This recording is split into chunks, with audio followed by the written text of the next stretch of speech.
And I learned all sorts of stuff. And then once I started actually working a job after my education in the military, I did night school.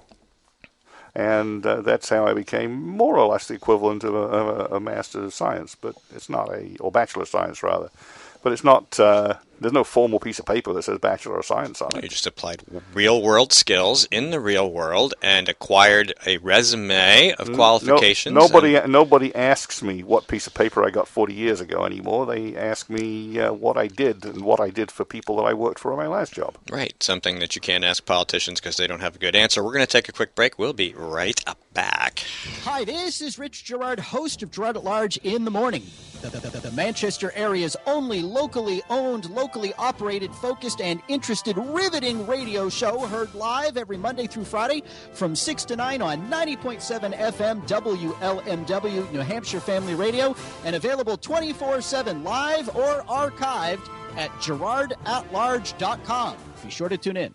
Senator Jeanne Shaheen said, if you like your current health plan, you can keep it. That's not true, Senator. 22,000 New Hampshire citizens have been kicked off their insurance plans. Hospitals in Rochester, Concord, and Portsmouth, they aren't allowed to provide care under the exchange. Senator, you were wrong in your comments. You should apologize for your misleading remarks. I'm calling Senator Shaheen at 750-3004 and telling her I want my doctor back. You should too. Paid for by SaberPac.org, not authorized by any candidate or candidate committee.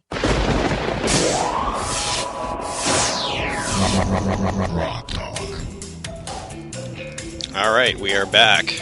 Coming up soon on GrokTALK, Patrick Page, the flag guy, Josh Moore, New Hampshire House candidate, and Eileen Landis. We'd like to remind you to visit GraniteGrok.com, and of course, our sponsors here at CNHT, sort of and unofficially. And you can check us out on iHeartRadio, Stitcher, TuneIn, Spreaker, and iTunes. Get the app or listen online. We are also on Ustream and on YouTube, and of course Facebook and Twitter, as I mentioned, and soon to be on Google Plus, because we're going to start experimenting with some streaming options using Google Plus.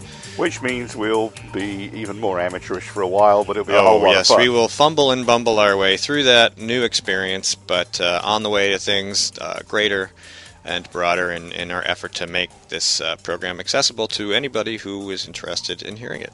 Kind of like when I go out in the field with just me and my Android, or me and my iPad, and my iPad and I, and go exploring events and other stuff. It's a learning experience. You try stuff out and you keep trying until it works. It's just like working. You got to try things and apply yourself. And my dad always just said, it doesn't matter what you do, just be the best you can at it. And that pretty much has worked out for me, because I don't make a ton of money, but I have a nice house and a yard and kids and dogs, and I even have a white picket fence there.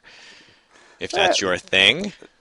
I was never that much in favor one way or the other of white picket fences, just because they take a lot of maintenance. But if you like them, they're lovely things. Well, it's one of those situations where my house, it's kind of near the road. You've been there. Yeah. You've seen my white picket fence. Well, that's the edge of my septic.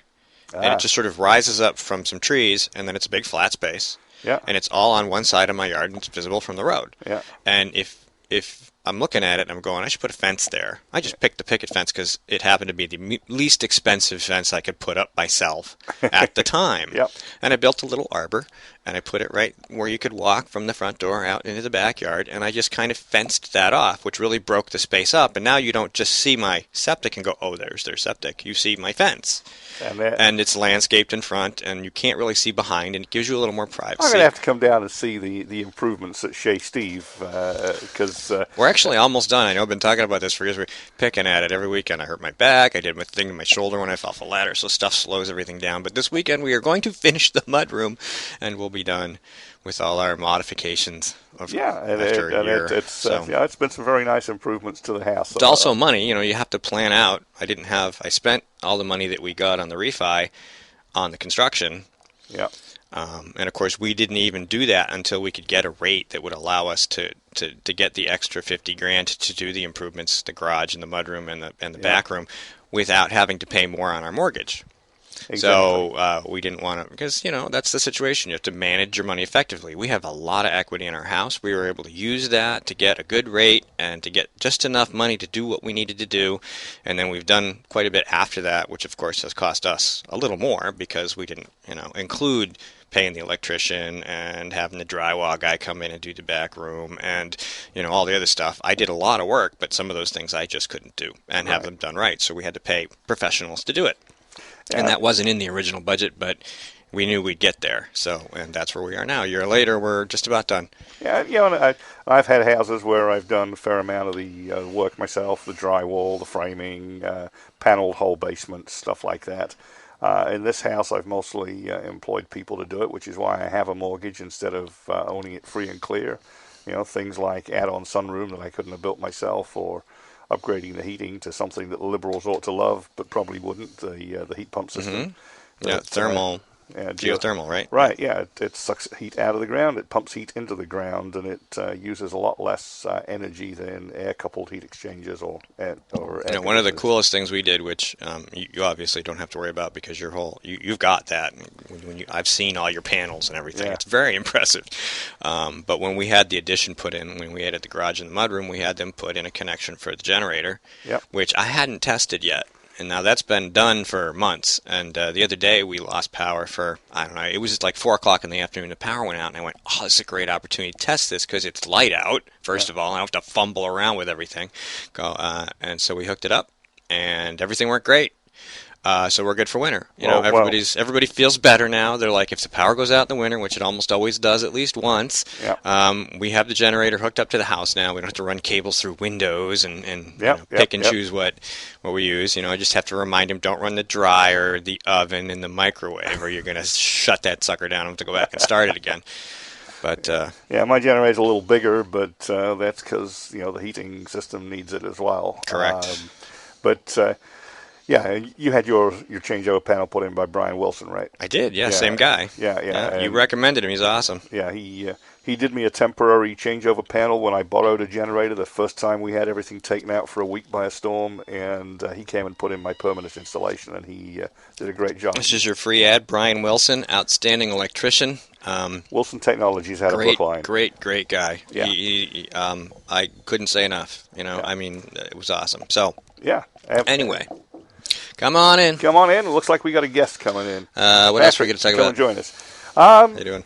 So, CATO came out with a report on New Hampshire, on governors, on their fiscal successes or failures. And I posted this on Granite Correct this week. And CATO gave Maggie Hassan a D. For fiscal responsibility? For being a good fiscal governor. And I have it somewhere here. Let's see. Governor Hassan's tenure as New Hampshire governor is moving the state in the wrong fiscal direction. They talk about taxes. They talk about, her approval of a gas tax, her funding mechanisms, and things like that. And you mean the imaginary revenue? They infer it without actually specifically saying it. I did bring that up, but she and I mean now I understand that she's proposing increasing spending by $2 billion or something like that. So.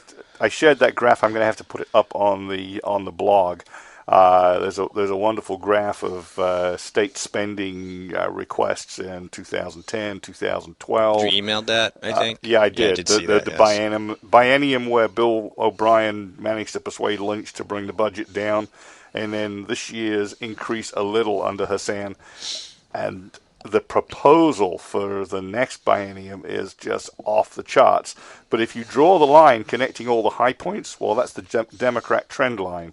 Bankruptcy now or bankruptcy later. But it's like a 45-degree line, ladies and gentlemen. It looks a lot like this, for those of you who don't know where we are. Yeah. That's this lady right here. You see her right here? This is an NRA PVF flyer that I got in the mail, which has this lovely, if a criminal is breaking into your home, should you be allowed to defend yourself or your family? Well, that criminal could be a Democrat legislator raising your budget $2 billion. And the question you need to ask yourself is, where is that $2 billion going to come from? They're going to tell you they're going to take it from business owners like Patrick across the table from me here, or they're going to take it from some rich people who are magically going to just suddenly give $2 billion to the government. What they're going to do is they're going to take it from you and me nickel and dime any way they can, and it's going to depress your economy further. That is what they're going to do when they come after your money. And that's even if they don't implement a broad-based tax, which is, of course, where Democrats always want to go. They make government so expensive that eventually they say, oh my God, we simply can't survive without a broad-based tax. You're going to have to suffer it. But that's the end game. The short-term game is, let's raise taxes where we can. Let's tax those evil corporations. After all, it's the evil corporations, not you, the people, right? Wrong. Corporations don't pay taxes. Corporations are made up of people. But not only that. It's no matter who pays the bill nominally, people pay the taxes, because if the business is crippled by the taxes, the products are going to cost more, and the people are going to get paid less, and it's more expensive for you in terms of hours worked to buy those products or anybody else's products. Which leads us back to the minimum wage discussion we were having earlier. I mean, not everybody hires at the minimum wage, but if you put a 30% price pressure on those employers, you've immediately pushed their cost of operation up. They either have to fire people, change their products or services, or they have to raise their prices. And you're going to pay for that. So you gave somebody $3 an hour, and now they're going to pay more for everything they buy in the entire state. And of course, we never really discussed the real reason for this. If the minimum wage goes up, lots of unions have automatic triggers that push their rates of pay up, which means the unions can charge more for dues, which means they will have more money to give to who? Democrats. So, although actually some unions are getting a little leery of that. The mine workers union are basically saying, we don't want to hear the name Obama or Obamacare around here. They are so fed up over the war on coal. Yeah, there's a lot of interesting situations going on there. Of course, Jeanne Shaheen doesn't want President Obama to come to New Hampshire and campaign for her. She basically said, you know what, you should stay in Washington because we have all these crises. Now, of course, he is in California fundraising for somebody else. And we know that the 99% Obama Shaheen really just doesn't want him here because he's bad for her chances at re-election. So that gives me a couple of real quick. Here goes the music.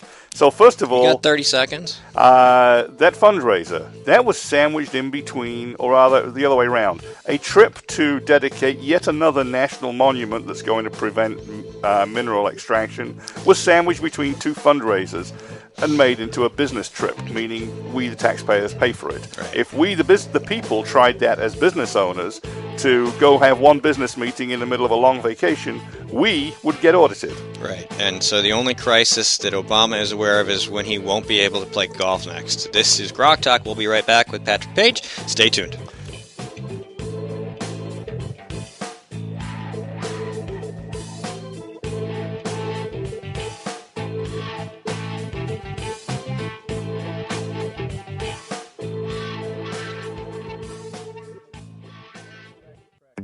When asked whether she still supports Obamacare, Senator Jeanne Shaheen said, "Yes, I do continue to support the law. We're beginning to see some positive results."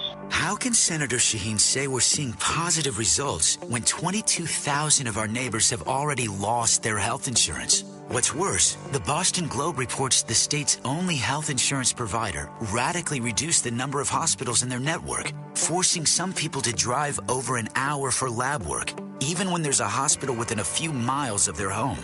When pressed about lack of access, Shaheen said, "There are some hospitals that are not covered, unfortunately, and I certainly hope that's going to change."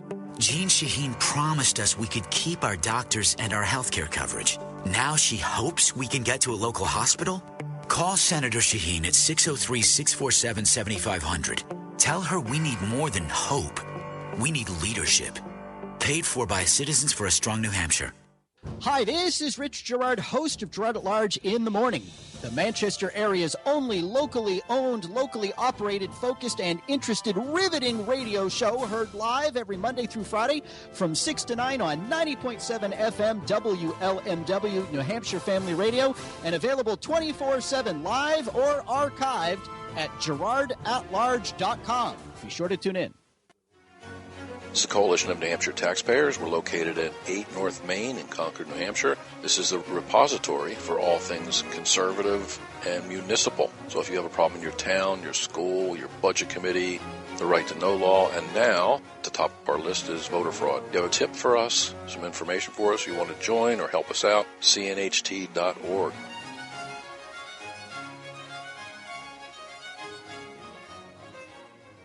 Hi, this is Rich Gerard, host of Gerard at Large in the Morning. You're listening to GrokTALK.